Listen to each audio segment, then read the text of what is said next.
মহালয়ার ভোর থেকেই বিভিন্ন গঙ্গার ঘাটে দেখা যাচ্ছে ছবিটা, মানুষ তর্পণ করতে আসছেন তার স্বর্গীয় পিতামাতা কিংবা পূর্বপুরুষের উদ্দেশ্যে। কিন্তু এই যে তর্পণের রীতি, যেটা যুগের পর যুগ ধরে চালু, প্রত্যেক মহালয়ার ভোরে বিভিন্ন গঙ্গার ঘাটে বা বিভিন্ন জলাশয়ের ঘাটে বলা যেতে পারে, সেখানে দেখা যায় এই ছবিটা, মানুষ আসেন তর্পণ করতে তাদের পিতৃপুরুষের উদ্দেশ্যে, জল দান করেন তারা পিতৃপুরুষকে। এই রীতি কেন কেন মহালয়ার এই ভোরে মানুষ জলদান করেন তার পিতৃপুরুষকে? তার পাশাপাশি এই রীতি শুরুই বা কীভাবে? মহাভারতে রয়েছে এর উত্তর। মহাভারতের এক অন্যতম ধূসর তথা অন্যতম গুরুত্বপূর্ণ এক চরিত্র হলেন অঙ্গরাজ কর্ণ, অর্থাৎ যাকে দাতা কর্ণ নামেও বলা হয়ে থাকে। সেই দাতা কর্ণ বা অঙ্গরাজ কর্ণ যখন মৃত্যুর পর স্বর্গে গেলেন, তখন তাকে খাবার হিসেবে যেই খাবার দেওয়া হয় তা আসলেই আসল কোনো খাবার ছিল না, বা যেই পানীয় দেওয়া যায় সেটিও আসল পানীয় ছিল না। মণিমাণিক্যে ঠাসা বা ধনরত্নে ঠাসা সেরকম কিছুই একটা তাকে খেতে দেওয়া হয়েছিল, বা যেই ফল তাকে বা যে মিষ্টান্ন তাকে খেতে দেওয়া হয়েছিল সেই মিষ্টান্ন ছিল সোনার তৈরি বা রূপোর তৈরি। এই পরিপ্রেক্ষিতে দাতা কর্ণ জিজ্ঞেস করেন যমরাজকে, আমার প্রতি এরকম আচরণ কেন, কেন আমাকে আসল খাবার খেতে দেওয়া হলো না? এর উত্তরে যমরাজ দাতা কর্ণকে একটাই কথা বলেন, আপনি সারা জীবন অনেককে অনেক কিছু দান করেছেন, কিন্তু কোনো দিন নিজের পিতৃপুরুষকে জল দান করেননি। আর ঠিক সেই কারণে আপনি যখন স্বর্গে এসেছেন এখন মৃত্যুর পর, আপনাকেও অরিজিনাল খাবার অর্থাৎ আসল খাবার যেটা সেটা দেওয়া হচ্ছে না, আপনাকে ওই ধনরত্নই দেওয়া হচ্ছে যা আপনি সারা জীবন ধরে বিলিয়ে এসেছেন। তখন কর্ণ বলেন, আমি সুতপুত্র নামেই পরিচিত ছিলাম, আমাকে পালন করেন অধিরথ এবং আমার মাতা রূপে আমি জেনে এসেছি রাধাকে। অতএব আমি আমার প্রকৃত পিতৃপরিচয় জানতামই না, তাহলে আমি পিতৃপুরুষকে জল দেব কি করে?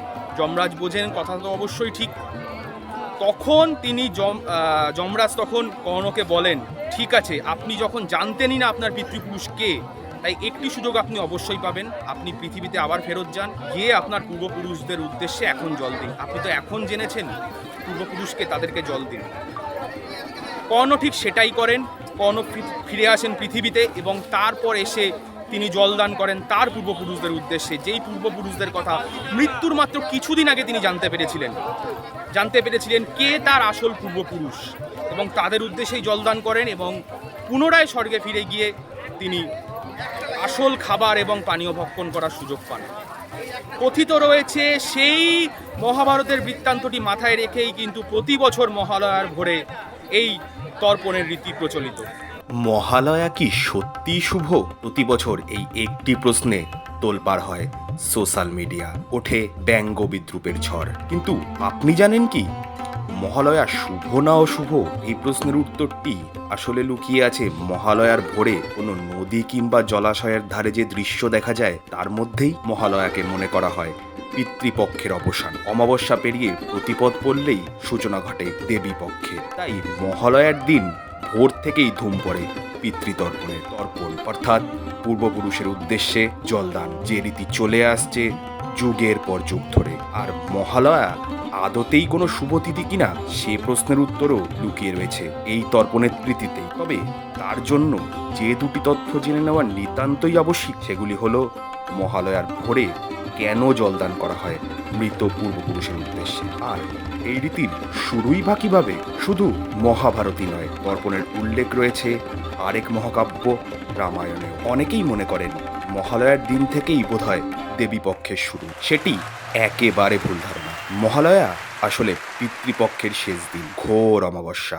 সূর্য যখন কন্যা রাশিতে প্রবেশ করে তখন পিতৃপক্ষের সূচনা হয় বলে মনে করা হয়। সনাতন ধর্মের প্রচলিত বিশ্বাস অনুযায়ী এই সময় পরলোকগত আত্মারা পিতৃলোক ছেড়ে পৃথিবীতে নিজেদের উত্তর পুরুষদের কাছে আসেন।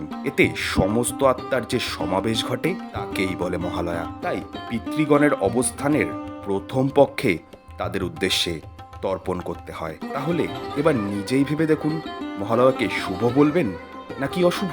যদিও ভোরবেলায় রেডিওতে বীরেন্দ্রকৃষ্ণ ভদ্রের উদাত্ত কণ্ঠে চণ্ডীপাঠ এবং বাঙালির শ্রেষ্ঠ উৎসবের দিকে আরও এক পা বাড়িয়ে দেওয়ার কথা ভেবে থাকেন, তা অবশ্য অন্য কথা।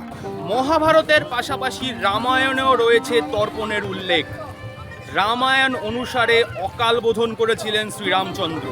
এবং অকাল বোধনের ঠিক আগে মহালয়ার এই তিথিতেই তিনি নাকি পিতৃপুরুষের উদ্দেশ্যে জলদান দিয়েছিলেন, অর্থাৎ রামচন্দ্রের পিতা রাজা দশরথ এবং তার যারা পূর্বপুরুষ রয়েছেন তাদের উদ্দেশ্যে জলদান করেন। জলদান করে তিনি তর্পণ করেন, কারণ তিনি এক শুভ কাজে হাত দিতে চলেছিলেন। রাবণ বধের নিমিত্ত তিনি অকাল বোধন করতে চলেছিলেন। ঠিক সেই কারণে কিন্তু রামচন্দ্র পিতৃপুরুষের উদ্দেশ্যে জলদান করেন আজকের দিনে। এবং কথিত রয়েছে সেই ঘটনাকে মনে করেই প্রত্যেক মহালয়ার ভোরে জলাশয়, যে কোনো জলাশয় কিংবা গঙ্গার ঘাটে তর্পণের রীতি প্রচলিত।